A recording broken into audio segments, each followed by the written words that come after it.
thank you very much. I do love that song, but we got to get to business. I love that song, but I want to thank you all. You're special, special people. And I want to just say that, I announced I was coming over here, and I said, I love those Republicans, and I meant it. I said, except for maybe a couple I don't love. But the people in this room, I don't know if those couple are here. I don't know. I don't care if they're here or not. But we love you, and you've done an amazing job. You love the country. You're doing what's right for the country. And I want to wish everybody a Happy New Year, the most successful House Republican majority in decades. And we did it with not a big majority, right? This was not a big majority, but it's a unified majority, and it's people that know what it takes to make America great again. So together we had 12 months of unprecedented success in 2025, and now we're going to make history and break records with the epic midterm victory that we're going to pull off. It just doesn't seem to happen for people that win the presidency. It's an amazing phenomenon. You win the presidency, and we sure as hell are having a successful presidency, I will say that.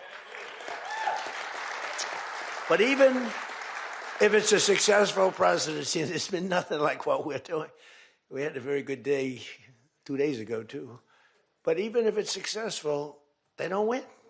I don't know what it is. There's something psychological, like you vote against. You can win by a lot. We won every swing state. We won the popular vote by millions. We won everything. But they say that when you win the presidency, you lose the midterm. So you're all brilliant people. Most of you are in this business longer than me. That makes me smarter than you. Because look where I am, right? No, it doesn't. But I wish you could explain to me what the hell's going on with the mind of the public, because we have the right policy. They don't. They have horrible policy. They do stick together. They're violent. They're vicious. They're vicious people. And they stick together like glue. They don't have a couple of the people that we have. A couple of people, not too many, really very few. And that's why I want to just say that before we go any further, I want to express our tremendous sorrow at the loss of a great member, a great, great, great member, Congressman Doug LaMalfa, who passed away yesterday, as you probably have heard. And he was the leader of the Western Caucus, a fierce champion on California water issues. He was great on water. He wanted to release the water, he'd scream at him. And a true defender of American children. He was a defender of everybody.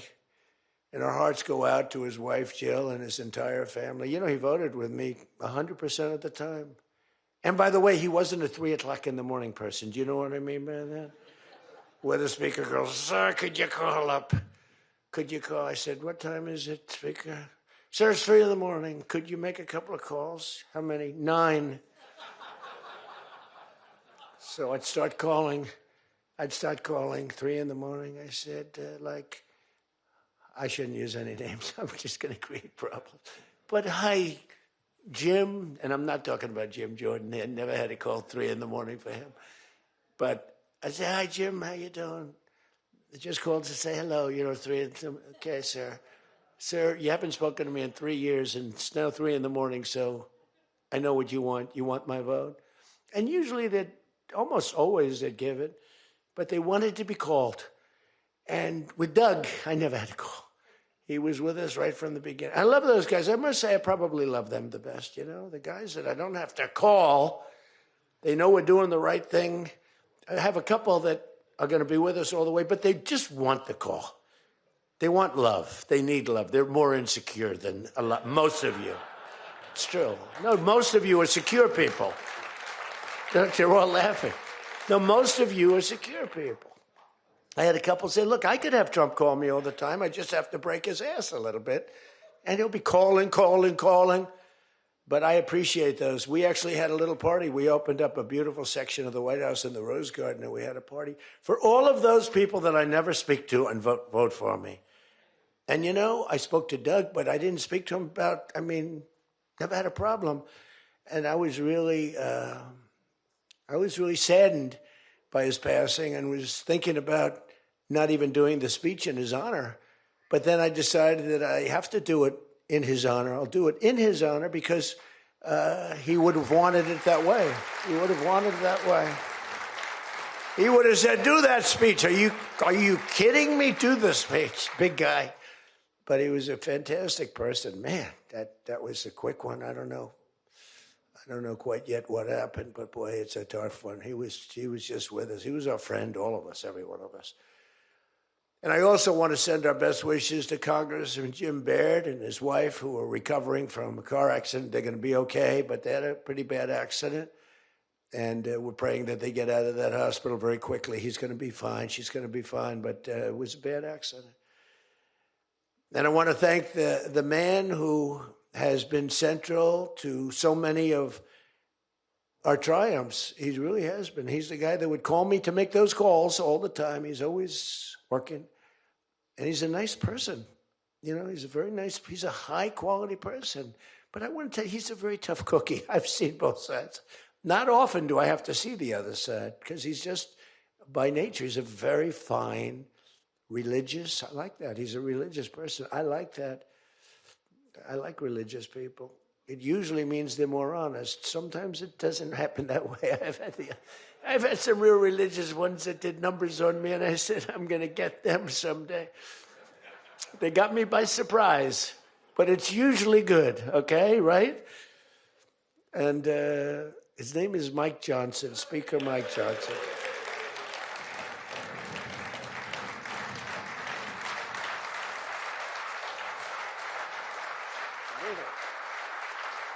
He has my complete and total endorsement.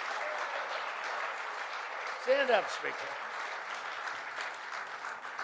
So, you know, but it is true. A lot of times they'll say, I wish Mike were tougher. He's tough. He's tough as anybody in the room, actually. But can't be tough when you have a majority of 3. And now, sadly, a little bit less than that. I mean, a little bit less than that, maybe. But you can't be Trump. You can't, I want you. You know, you make 10 enemies, 20 enemies. That's the end of that, right? Everybody loves him. I would say there's one person he's given up on. I mean, I think he just gave up on this guy. He's so bad. He never votes for us. But no matter how good, he won't vote for us. There's a sickness there. You know, there's something wrong. You can have the greatest bill, the greatest for the country. Forget about for Republicans. Great, great, great for the country. I'm a no vote. We don't even bother calling him at 3 in the morning, do we? Huh?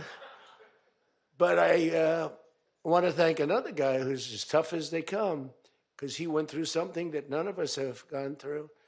I went through a little shot, but I get that throbbing feeling every once in a while. But what he went through was incredible. And that Steve Scalise, he got hit hard. Where's Steve? Steve.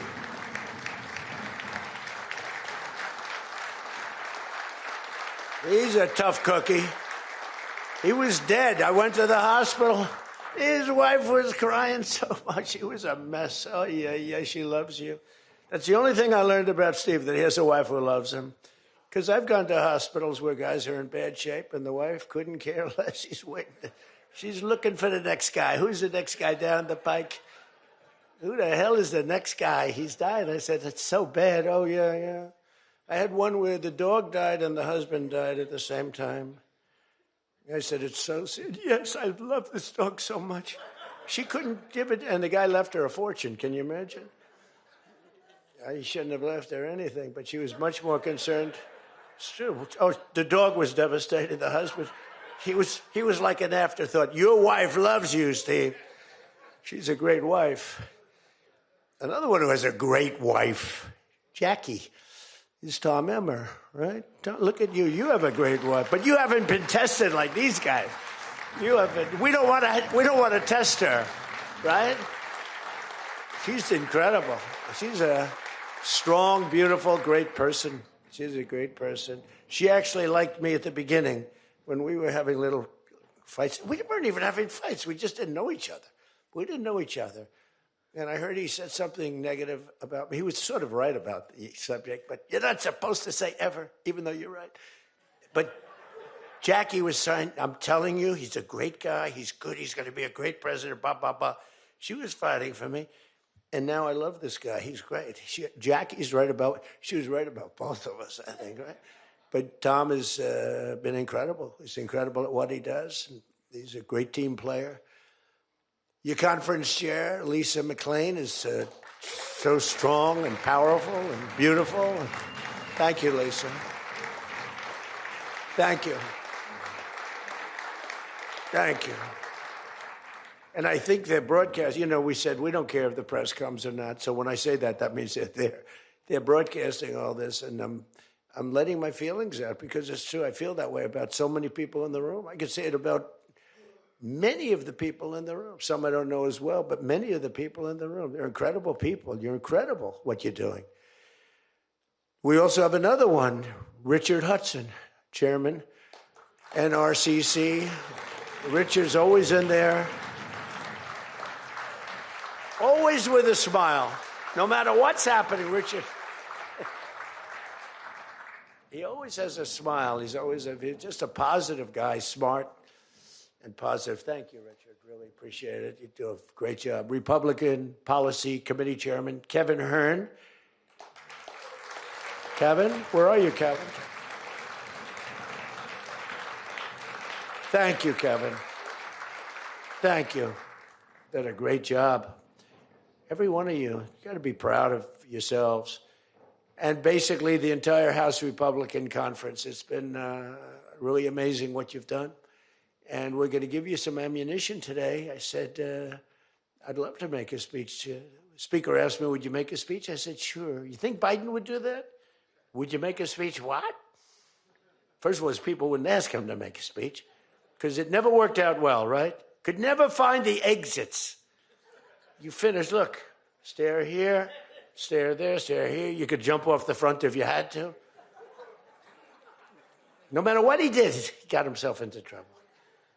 So basically, they didn't ask him to, but if he did, it wouldn't be good. But it's good with me because, we have so much ammunition. We have ammunition. The problem is the fake news. That's why I like being on. I'd much rather do live television than do non-live because, when they say, as an example in my speech, peacefully and patriotically to the Capitol, peacefully and patriotically.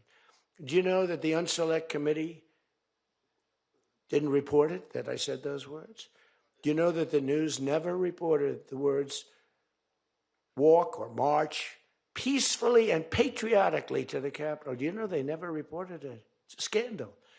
The Unselect Committee never reported that. They never reported that Nancy Pelosi was offered 10,000 soldiers, National Guard soldiers, whatever you want. No, I don't want them. And the mayor. The mayors were in writing. She was more honorable about it. But Nancy got caught when her daughter did a documentary. She's a documentariess. And she has her mother saying, it's my fault. I should have taken the soldiers or something. I saw that in the documentary. I said, whoa, this was a major story. Has she spoken to her daughter since that, But they just, they are vicious people, even on the attack. And it was an amazing military feat that took place yesterday. Think of it. An amazing military. The people are saying, well, thank you.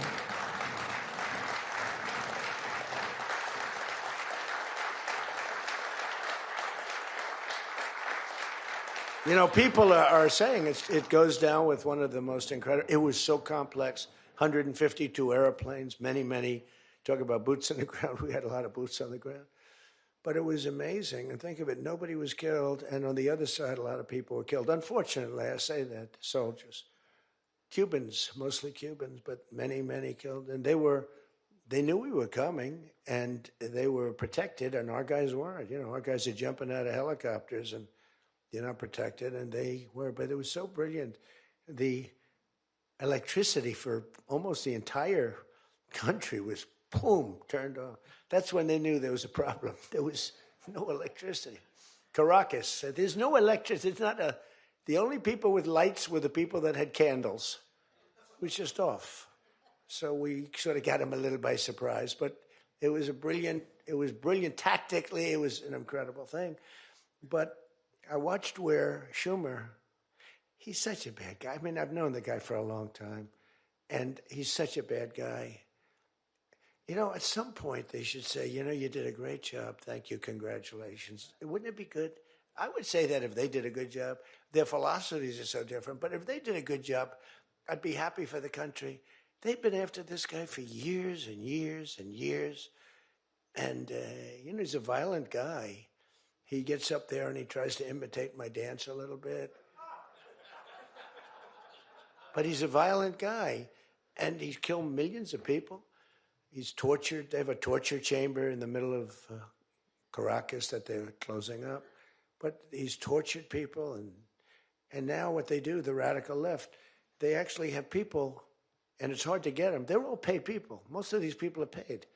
You know they're paid when they have brand new, beautiful printed signs by like the highest quality printer. And you have a woman, free Maduro. And the sign is before we even did the attack. You know, free Maduro. Why do you want him freed? I don't know, but he should be free. Oh, she reads the sign. What does that say? It says free. Well, that's what I believe. And, you know, you see the sign. It's like, Lisa, we should all have quality signage like that. The one thing I want their sign maker. The guy is great. He does beautiful signage. You know, the old days was better when they used to write out their own sign, wasn't it? They'd make a sign in the basement. They'd have an old broken board holding up a sign, and it's made with a magic marker, sloppy as hell, and it meant something. But today, when you have that yellow and black, they should use different colors a little bit. But the yellow is a beautiful shade of yellow. No, I want to find out who that is. I want him to work for the Republican campaign. He's much better than our guy, whoever the guy is. But the United States proved once again that we have the most powerful, most lethal, most sophisticated, and most fearsome. It's a fearsome military on planet Earth, and it's not even close. You know, I've been saying it for a long time. Nobody can take us. Nobody. We don't want to have it. We don't have a discussion, but you read all and you see everything else. Nobody could have done that. Nobody has our weapons. Nobody has the quality of our weapons. The problem is we don't produce them fast enough. We're going to start producing them much faster. We're going to be very tough on the companies. We have the best weapons in the world, but it takes too long to get them, including allies. When allies want to buy them, they have to wait 4 years for a plane, 5 years for a helicopter. We're not letting that happen anymore. We're telling our defense contractors, you're going to start building faster. You know, guy makes... I have a big problem with it. I'm the king. I have sold more Boeings than any human being on earth. They gave me an award, Salesman of the Year. I said, what about Salesman of the in the history of Boeing? I've sold more Boeing planes than any man in history by far, probably over 1,000. Over 1,000 planes. I said, that's the good news. But why should they wait 3-4 years to get a plane? They should build them, get them immediately. The F-35s, it takes too long to get them. The Apache helicopter. I mean, I had India coming to me, sir, I've been waiting 5 years. We're changing it. We're changing it. India ordered 68 Apaches, and Prime Minister Modi came to see me. Sir, may I see you, please? Yes. I have a very good relationship with him. He's not that happy with me because, you know, they're paying a lot of tariffs now because they're not doing the oil, but they are. They've now reduced it very substantially, as you know, from Russia. We're getting rich because of tariffs, by the way. I hope everyone understands that. They hate to report. We're going to have over $650 billion poured into our country or coming in shortly because of tariffs. You know, they're finding all of these pockets of money a couple of weeks ago. Sir, we're off by $39 billion. Oh, is that good or bad? Meaning, do we have it or are we short of it? Sir, it's $39 billion that we can't account for. That means we have an extra 39. Yes, sir. I said, well, what are you saying? We just don't know where it came from. I said, check the tariff shelf. Sir, that tariff doesn't start until September. He said, no. It started about a month and a half ago. Check it. Comes back 25 minutes later. Sir, you were right. It came from tariffs. This never happened to us before, where we find plus 39 billion, not million, plus 39 billion. They were missing. We've taken in $650 billion or shortcoming, and that's because I'm being nice. If I want to be, and we have national security because of tariffs. And frankly, we have a big Supreme Court case. I hope they do what's good for our country. I hope they do the right thing. The president has to be able to wheel and deal with tariffs. Now, if you have the right president, it's good. You have the wrong president, if you have the wrong president, nothing's good. Tariffs are the least of your problems. We found that out for 4 years. We had the worst president, did the worst job. They had the worst policy. We have to even run against these people. Now, I won't say cancel the election. They should cancel the election because the fake news will say, he wants the elections canceled. He's a dictator. They always call me a dictator. Nobody's worse than Obama and the people that surrounded Biden. Not Biden. I don't think it was Biden. He didn't know what the hell was going on, okay? The election was rigged. He had no idea what happened. He still doesn't. The auto pen. And by the way, you ought to make a big deal out of the auto pen. The auto pen was your president because most of the things were signed by auto pen. And you're not allowed to do that. I signed very little. Now I just sign everything because it's just so crazy. But, like I had the other day, we elevated a general to 4 stars. I think you should sign that. That's a big deal. A general did a great job, was elevated to 4 stars. And I had the gentleman, and I signed it in front of him, held it up. You got to sign that. You can't give it to an auto pen. And you can always tell an auto pen. One thing, it has 2 little tiny dots. You know that? 2 little dots. You know what that's from? 2 pins. They go bing, bing. They're wonderful things. But you got to sign it. And the law is you have to sign it. If somebody's, telling the auto pen person, he has to be authorized by the president of the United States. Well, he wasn't. The guy barely knew the president. How many times did you speak to the president, right? He said 2. And they just spoke about the weather. It was like this. But he was never authorized to sign. And I think 95% of the things were signed by auto pen. You can tell because the auto pen is a nice, clean signature, and his signature is a mess. The only thing he signed was, which is nice, was Hunter's pardon. That's the only thing that we can find that he signed. Most of it he didn't sign. So somebody's sending papers to sign, and he wasn't the president. First of all, the election was rigged. You ought to have voter ID. You ought to insist on it. You ought to insist on it. Can you imagine? In California, they not only don't have voter ID, but if an official at the voting booths, which they don't have, by the way, because it's all mail, if an official, a voting official, even asks somebody for voter ID, sir, would like to see your identification. Do you come from our country? They put him in jail for tampering with the election. Okay? We got to straighten this out before it gets too crazy. California is more corrupt than any place. California is more corrupt than Minnesota. And I won Minnesota. Well, Tom's going, I think so. Well, it's close. It can't be proportionately, probably nothing's more corrupt, right? We got to win something. Yeah, right. He says you got to win. I'll tell you what, I did great there 3 times. I was surprised 3 times. Those elections are corrupt. They got you 1 time, too. But I heard a long time ago, but they got you. But they got to straighten those out. But we have to have voter ID. And when you confront a Democrat about voter ID, like in a debate or something, I said it a couple of times with Biden, and they're very embarrassed when they say, we want voter ID, voter identification. The only reason somebody doesn't want that is because they want to cheat. Our elections are crooked as hell. And you can not only win elections over that, and not only win future elections, but you'll win every debate because the public is really angry about it. And you ought to pass the SAFE Act, or whatever you're going to call it. Are we going to SAVE Act or the Save America Act? I think we're going to change the name a little bit. You're going to put that up for a vote? I think everybody in this room certainly should do it. And it's a bad vote for them because they're voting against things like voter ID and other things that are almost equal to voter ID. But when somebody says, no, we don't want voter ID, that means they're crooked.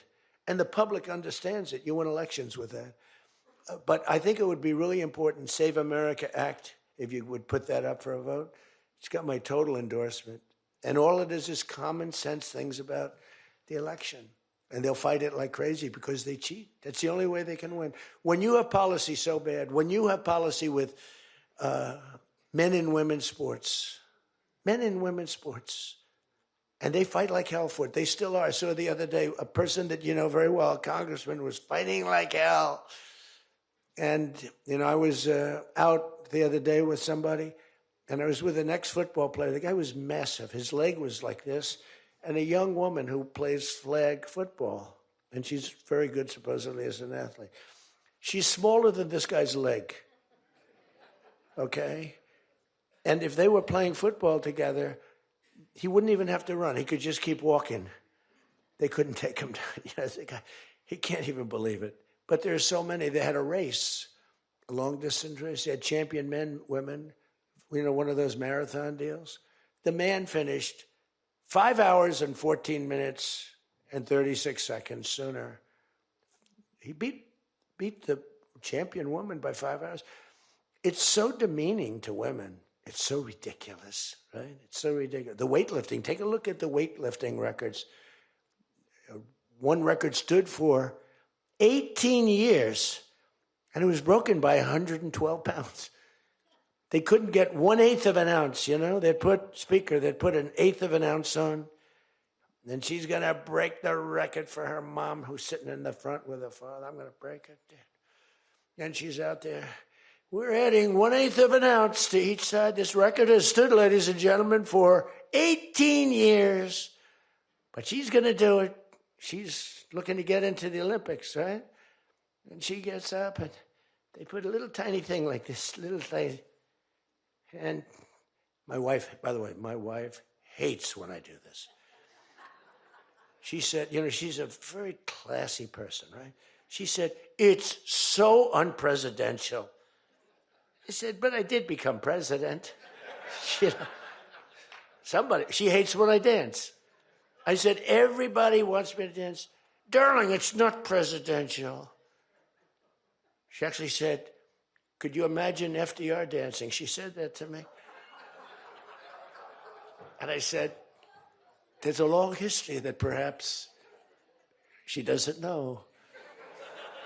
Because he was an elegant fellow, even as a Democrat, right? He was the attack by Japan, he was quite elegant.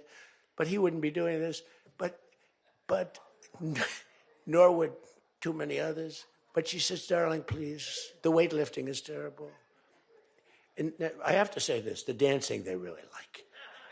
She said, they don't like it, they're just being nice to you. I said, that's not right. The place goes crazy. They're screaming, dance, please. But the weightlifting, but no, the girl gets up. And you see, I want to be more, but I have somebody watching. I want to be more effusive. I want to really, But she gets it, and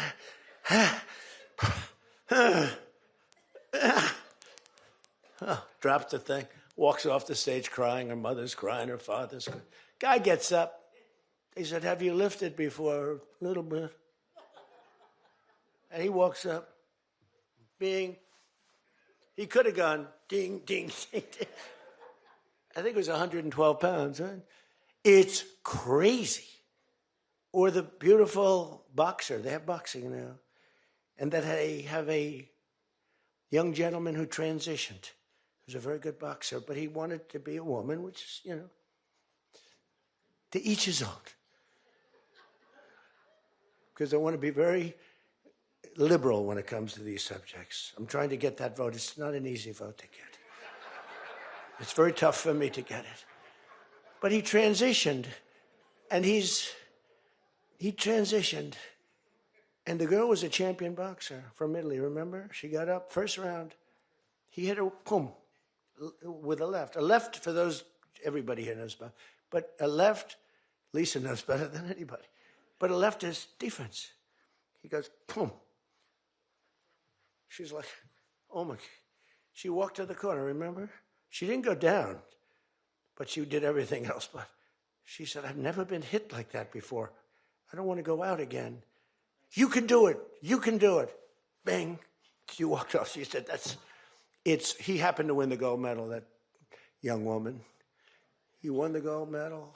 There were two transition people. They both won gold medals. The whole thing is ridiculous. You have policy on your side. They don't have policy on your side. Right? You have policy. And I saw this guy fighting like hell. The swimming records is ridiculous when you look at the swimming, any records. It's crazy. And it's so demeaning to women. Women are the, and for a long time, they refused to talk about it. They were embarrassed to talk about it. Now they do talk about it. They talk about it openly. But they have the worst policy on everything, open borders. We want open borders. They still want an open border. We did the greatest job ever on borders. And, I think they forgot it. My guy said to me today, I have a great guy, Ross. He's the greatest speechwriter. He said, sir, let's not mention the border. Nobody cares about the border anymore. Can you believe it? This was the biggest, this was the biggest thing there was. It says to me, nobody cares about the border because it has a shelf life.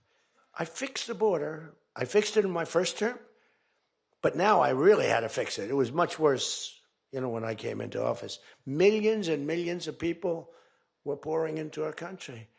And I fixed it. And my guy, who's incredible, says, people don't want to hear it, sir. You've done that.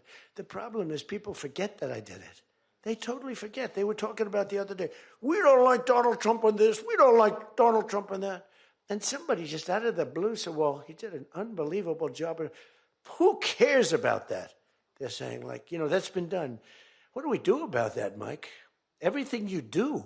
It's almost like, what have you done lately is the way you have to run your life. In other words, I could have the most unbelievable 4 years, and I guess I'm not allowed to run. I'm not sure. Is there a little something out there that I'm not allowed to run? But let's assume I was allowed to run. I could have, there's going to be a constitutional movement. No, I could have the most unbelievable 4 years. Everything was great, but in the last week, I made a little slip up in something, and you lose the election. It's like, so we can't let them forget that we did such a great job on the border. By the way, Venezuela, everyone, they're marching in the streets. They love it, except in New York. I mean, where they find these people? These people, and they're not these people are a mess. I know it's not nice to say that. These people are a mess. Where do they find these people? They're the worst looking people I've ever seen. They got hats that are all frayed and they look like, they're all paid. They don't even know what they're talking. When the reporters don't interview them because they know that it's, the press is so anti. It's hard to believe the press could be so anti because it's all common sense. It's not, we're conservative, whatever. Doesn't matter. We're all common sense people. It's not even conservative. It's common sense. But the press has no credibility whatsoever. Think of it. I got 97% bad stories on one network, 93% on the other, and I won in a landslide. You know what that means? The press has no credibility. That's all it means. And we got to keep it that way. So I don't talk too much about the swimming, the weightlifting, the boxing. I don't talk about it. You know why? I want to start bringing it up about a week before the election because I don't want them to correct themselves. I don't want them to say, we've decided that we don't want to have men playing in women's sports. That'd be a devastating blow for us. Because that's, they say it's an 80-20. No. It's about a 98-2 issue.